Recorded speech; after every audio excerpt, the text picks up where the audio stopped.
নমস্কার বন্ধুরা, আজকের ভ্লগে তোমাদের সবাইকে স্বাগত।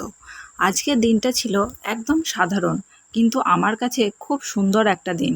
তোমরা অনেকেই জানো আমি শারীরিকভাবে প্রতিবন্ধী, তাই ইচ্ছে থাকলেও সবসময় বাইরে বেরোনো বা ঘুরতে যাওয়া আমার পক্ষে সহজ হয় না। কিন্তু আজ হঠাৎ করেই বরের সাথে একটু বাইরে বেরোনোর সুযোগ হলো, আর সেই ছোট্ট বেড়ানোটাই আমার কাছে অনেক বড় আনন্দের ছিল। টোটোয় করে যেতে যেতে রাস্তার চারপাশের দৃশ্য দেখছিলাম। অনেকদিন পর বাইরে বেরিয়ে মনটা যেন একটু হালকা লাগছিল। মাঝে মাঝে চার দেওয়ালের মধ্যে থাকতে থাকতে মন ক্লান্ত হয়ে যায়, তাই আজকের এই ছোট্ট ঘোরাঘুরি আমার কাছে অনেকটা মুক্ত বাতাসের মতো লাগছিল। কিছু দূর যাওয়ার পর আমার সেই প্রিয় দোকানের গরম গরম সিঙাড়া খেলাম। খুব সাধারণ একটা খাবার, কিন্তু সেদিন সেই সিঙাড়ার স্বাদ যেন অন্য রকম ভালো লাগছিল। হয়তো কারণ অনেক দিন পর বাইরে বসে খাওয়ার সুযোগ পেয়েছিলাম। তারপর আমাদের কিছু দরকারি কাজ ছিল, সেই দরকারি কাজগুলো সেরে নিতে আমরা খাতড়া হসপিটালের দিকে এগোলাম। সেখানে কিছু প্রয়োজনীয় কাজও ছিল, সেটাও করে নিলাম। কাজের ফাঁকে আমি চারপাশটা দেখছিলাম আর ভাবছিলাম, জীবনে যত কষ্টই থাকুক না কেন, একটু ভালো সময় পেলেই মনটা আবার নতুন করে বাঁচতে শেখে। হাসপাতালের কাজ শেষ করে আমরা এই দোকান সেই দোকান একটু ঘুরতে শুরু করলাম। কিছু জিনিস দেখলাম, কিছু জিনিসের দাম জিজ্ঞাসা করলাম, আবার কিছু শুধু চোখে দেখেই চলে এলাম। ঘুরতে ঘুরতে একটা দোকানে খুব সুন্দর একটা ফ্লোর ম্যাট চোখে পড়ল।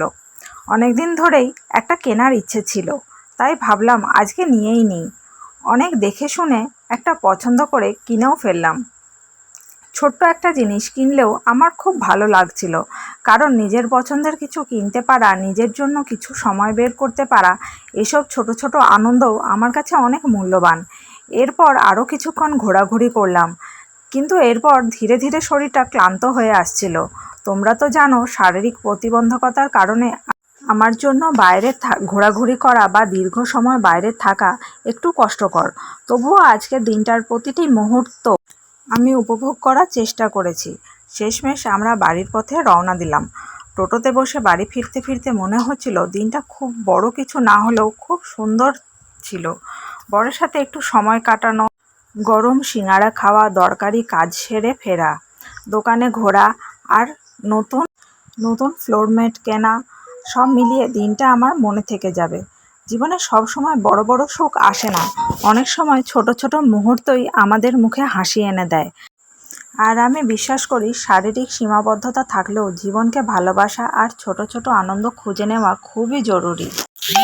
আমি শারীরিকভাবে প্রতিবন্ধী হলেও স্বপ্ন দেখা আর ছোট ছোট সুখ খুঁজে নেওয়া কখনোই বন্ধ করিনি। তো বন্ধুরা, আজকের এই ছোট্ট ঘোরাঘুরি গল্প এখানেই শেষ। ভিডিওটা ভালো লাগলে অবশ্যই লাইক, কমেন্ট, শেয়ার করতে ভুলো না, কিন্তু তোমাদের ভালোবাসা আর সমর্থনই আমাকে এগিয়ে নিয়ে যাওয়ার সাহস দেয়। সবাই ভালো থেকো, সুস্থ থেকো। আবার দেখা হবে নতুন ব্লগে। নমস্কার।